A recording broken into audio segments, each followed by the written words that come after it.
CTET में अक्सर पूछा जाता है रेड ब्लड सेल से एक क्वेश्चन। रेड ब्लड सेल्स यानी कि लाल रक्त कण जो लंग्स से ऑक्सीजन लेकर शरीर की हर कोशिका तक पहुंचाता है और कार्बन डाइऑक्साइड वापस लाने में मदद करता है।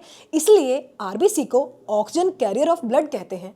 एक्चुअली ये पूछा जाता है कि इसकी स्ट्रक्चर कैसी होती है, तो ये होते हैं द्विअवतल यानी कि बाई कनकेव।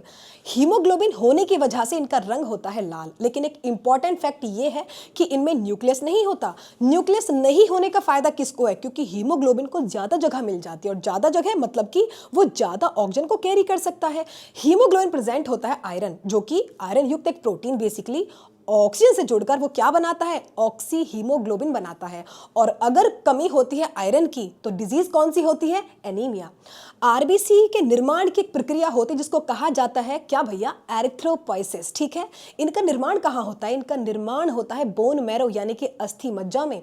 और डेड कहाँ होती है भाई? कब्रिस्तान कहा जाता है, ग्रेवयार्ड कहा जाता है आरबीसी का। कौन? स्प्लीन यानी कि प्लीहा।